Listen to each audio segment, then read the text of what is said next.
नमस्कार दोस्तों, मैं मनसाराम वर्मा अपने चैनल एसएम स्टडी गुरु पर आप सभी का बहुत बहुत स्वागत करता हूं। दोस्तों, गन्ना पर्यवेक्षक का पेपर 31 अगस्त 2019 को हुआ था, आप सभी को पता है। और उत्तर कुंजी उसकी वेबसाइट पर डाल दी गई है। साइंस के 39 प्रश्न इस वीडियो के माध्यम से मैं डिस्कस करने वाला हूँ आपके साथ, जो कि आयोग की उत्तर कुंजी से मिलते हुए होंगे। तो लोअर पीसीएस और जूनियर असिस्टेंट का जिनका भी एग्ज़ाम है, प्लीज़ इस वीडियो को 2 से 3 बार ज़रूर देखें, क्योंकि अगर एक भी प्रश्न यहाँ से सीधा सीधा पूछा जाता है तो वो आपके लिए बोनस होगा। और लोअर पीसीएस का पैटर्न गन्ना पर्यवेक्षक के एग्ज़ाम से मिलता जुलता है। तो वीडियो को पूरा कंप्लीट देखें। चैनल पर साइंस से पहले मैथ, रीजनिंग और जीएस के वीडियो उपलब्ध करवा दिए गए हैं, साथ ही साथ जीएस के साथ में हिंदी भी आपको मिल जा रहा है। तो साइंस के प्रश्न बच रहे थे तो इनको भी हम इस वीडियो के माध्यम से डिस्कस कर ले रहे हैं। और जिन साथियों को पेपर की पीडीएफ या फिर उत्तर कुंजी की पीडीएफ चाहिए, वो कमेंट बॉक्स में कमेंट ज़रूर करें और वीडियो को पूरा देखें। स्टार्ट करते हैं आज का वीडियो। फर्स्ट क्वेश्चन है, चावल निम्नलिखित में से किस राज्य की एक वाणिज्यिक फसल है? तो यहाँ पे ऑप्शन दिया हुआ है केरल, उत्तर प्रदेश, उड़ीसा, पंजाब। तो इसका सही आंसर जो होगा वो क्या होगा? पंजाब। पंजाब इसका सही आंसर है। पंजाब में जो है चावल वाणिज्यिक फसल के रूप में है। नेक्स्ट प्रश्न है, भारत में कितनी फसली ऋतुएं पाई जाती हैं? 2, 1, 3, 4। तो इसका सही आंसर है 3। 3 इसका सही आंसर है, ऑप्शन नंबर सी। नेक्स्ट प्रश्न है, खेतों में मिलने वाली उपज के मामले में दुनिया भर में भारत का कौन सा स्थान है? तो इसका जो सही आंसर होगा वो होगा दूसरा। भारत का दूसरा स्थान है खेतों से मिलने वाली उपज के मामले में। नेक्स्ट प्रश्न है, हरित क्रांति आंदोलन कब से कब तक चला? 79 नंबर क्वेश्चन का आंसर है सी, यानी कि 1967 से 1978। 1967 से 1978। तो ये ध्यान में रखिए, कई बार ये क्वेश्चन रिपीट हो चुका है। नेक्स्ट प्रश्न है, भारत में व्यावसायिक रूप से जारी पहला आनुवांशिक रूप से संशोधित पौधा है? तो इसका सही आंसर होगा बीटी कपास। बीटी कपास जो इसका है सही आंसर है, बीटी कपास। नेक्स्ट प्रश्न है, निम्नलिखित में से कौन सा मानवीय पुरुष प्रजनन प्रणाली का हिस्सा नहीं है?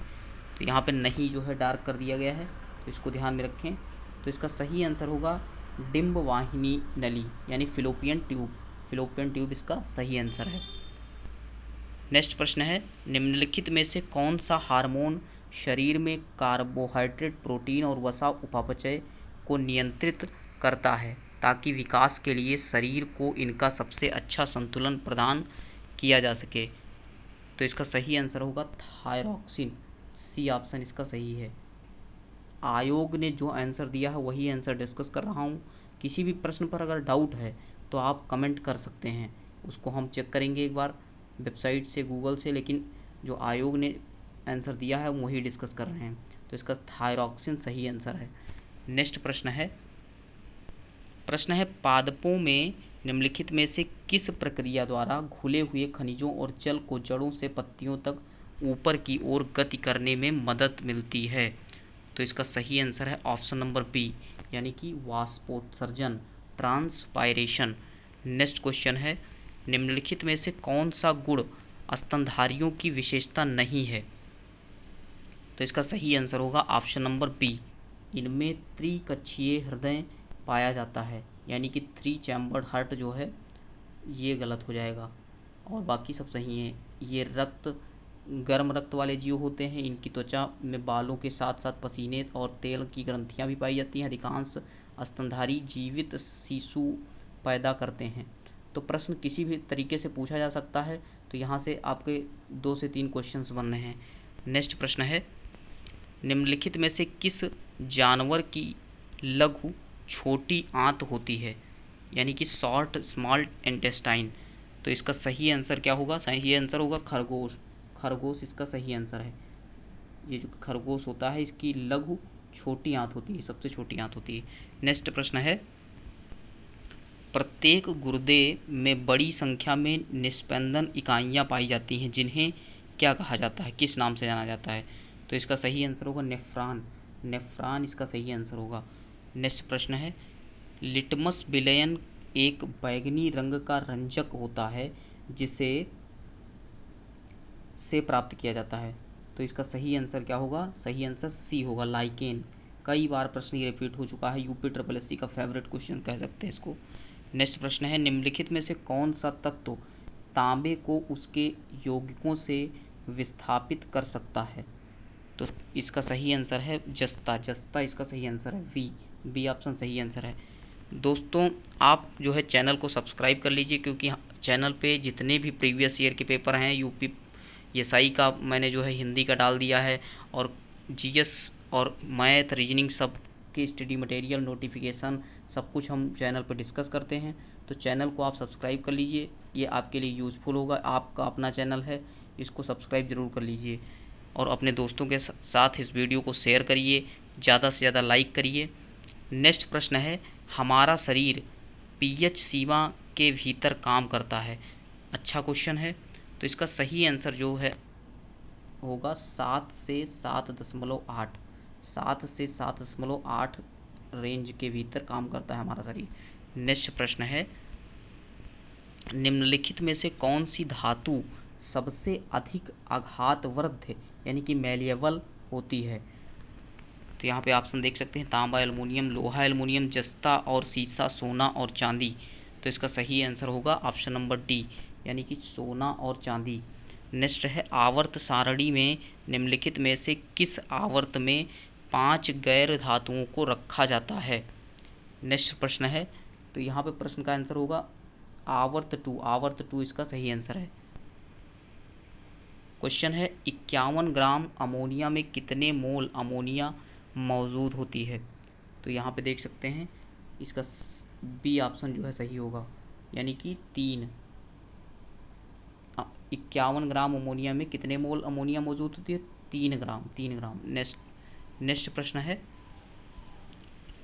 जिनको क्वेश्चन हिंदी में समझ नहीं आ रहा है, अगर हिंदी इंग्लिश में पढ़ना चाहते हैं तो इंग्लिश में भी पढ़ सकते हैं।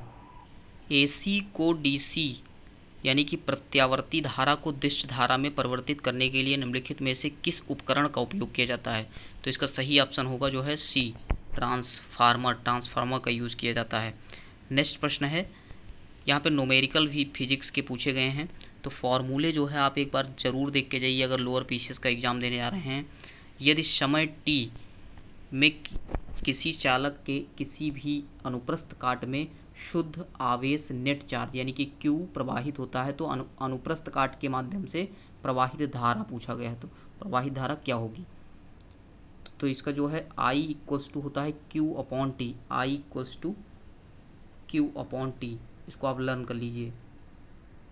I इक्वल्स टू Q/T होता है। नेक्स्ट प्रश्न है, यहाँ पे देख सकते हैं, ये भी न्यूमेरिकल है। 12 वोल्ट के विभवांतर वाले दो बिंदुओं के बीच 5 कूलाम के आवेश को स्थानांतरित करने में किए जाने वाले कार्य का मान कितना होगा? कार्य का मान पूछ रहा है, तो यहाँ पे क्या होगा?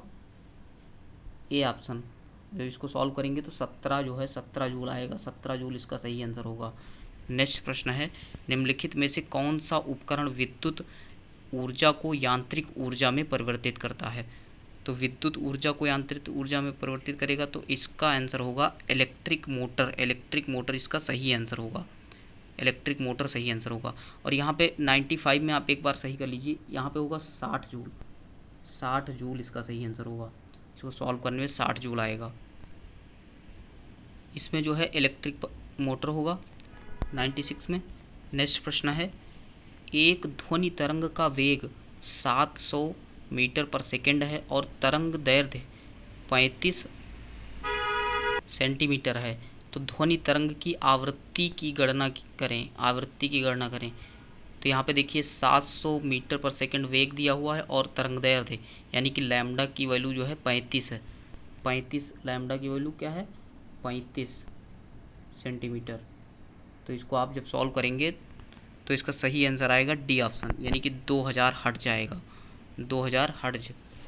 नेक्स्ट प्रश्न है, एक वस्तु को फोकल लंबाई 20 मीटर है, फोकल लंबाई क्या है 20 मीटर 20 सेंटीमीटर सॉरी, के उत्तल लेंस के मुख्य अक्ष के लंबवत रखा गया है। लेंस से वस्तु की दूरी 30 सेंटीमीटर है। बनने वाली छवि की स्थिति ज्ञात कीजिए।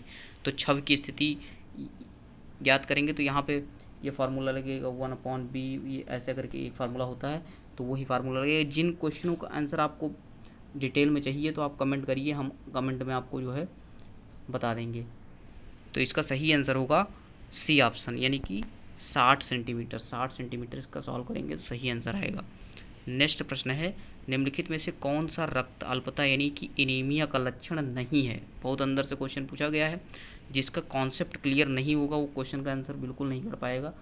तो यहाँ पे नहीं की बात हो रही है, तो 99 में यहाँ पे सी ऑप्शन हो रहा है, मसूड़ों से रक्तस्राव, यानी कि ये स्कर्वी में होता है, स्कर्वी जो है इसमें ये होता है, तो ये नहीं होगा। नेक्स्ट प्रश्न है, निम्नलिखित में से कौन सी बीमारी मुख्य रूप से जीवन शैली में बदलाव लाकर शारीरिक व्यायाम और दवा से प्रतिबंधित की जा सकती है, यानी कि दवा से इसको रोका जा सकता है।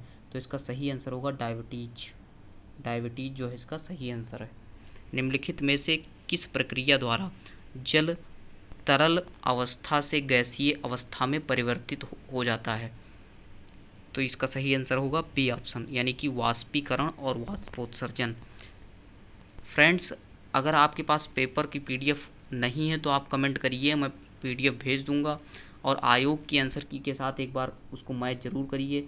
आपने वीडियो देखे होंगे तो वहाँ से आंसर, एक भी प्रश्न का आंसर गलत होता है। सपोज दैट आप नेक्स्ट पेपर देने वाले हों, वही प्रश्न आ गया, तो इस प्रकार आप देख सकते हैं मंडी परिषद में 11 से 12 क्वेश्चन जो है गलत आंसर किए गए। तो ये गलती नहीं करनी है, एक बार आयोग की आंसर की से जितने भी प्रश्न के उत्तर हैं उनको देखना है। अगर वीडियो ये अच्छा लग रहा है तो आप इसको अपने फ्रेंडों के साथ, अपने हितैषियों के साथ शेयर ज़रूर करें, क्योंकि लोअर पीसीएस में ये इम्पोर्टेंट रोल अदा करने वाला है ये वीडियो। तो यहाँ पे 101 का आंसर मैंने बताया वाष्पीकरण और वाष्पोत्सर्जन। ठीक है, नेक्स्ट प्रश्न है, तीसरी पीढ़ी के टीके होते हैं, तो तीसरी पीढ़ी के टीके कौन होते हैं। तो ये होते हैं कृत्रिम प्रतिजन, यानी कि सिंथेटिक एंटीजन। नेक्स्ट प्रश्न है, इशोरिकिया कोलाई को जल के निम्नलिखित में से किस प्रकार के प्रदूषण से निर्धारित करने के लिए एक संकेतक जीव के रूप में उपयोग किया जाता है। संकेतक की बात हो रही है तो यहाँ पे ऑप्शन डी सही होगा, यानी कि फिजिकल मैटर, यानी कि मल संबंधी पदार्थ, और इनको जो खा के ये B12 विटामिन B12 जो है रिलीज करता है। नेक्स्ट प्रश्न है, निम्नलिखित में से कौन सी बीमारी से टीकाकरण द्वारा नहीं बचा जा सकता है।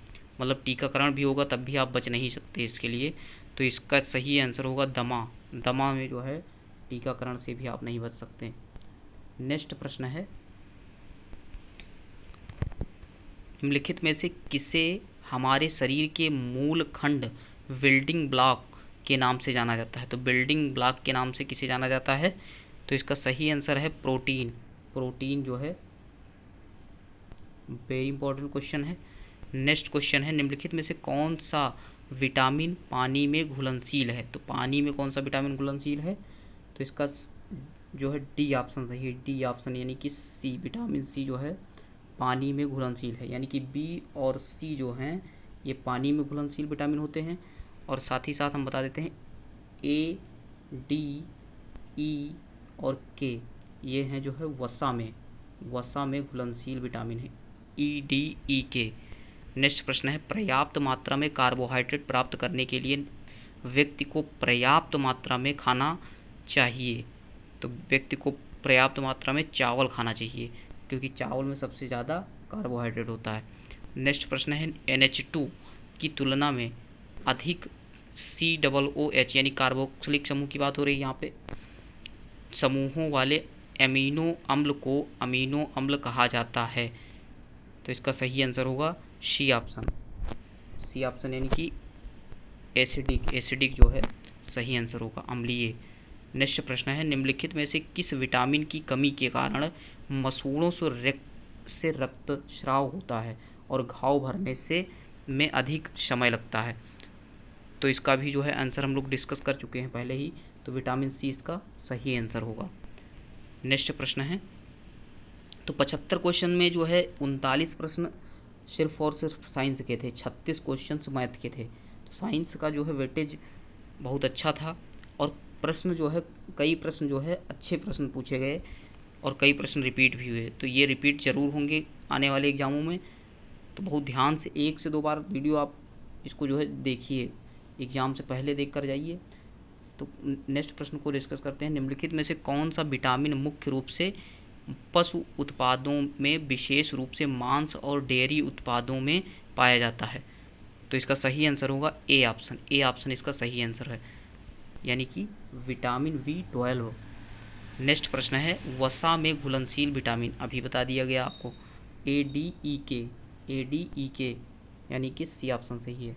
नेक्स्ट प्रश्न है, शरीर द्रव्यमान सूचकांक बॉडी मास इंडेक्स BMI की गणना निम्नलिखित के द्वारा की जाती है? तो ये जो है इसका सही आंसर क्या होगा? सही आंसर डी होगा, क्योंकि यहाँ पे देखो बात की जा रही है वजन, वजन क्या होगा kg और ऊंचाई क्या होगी मीटर।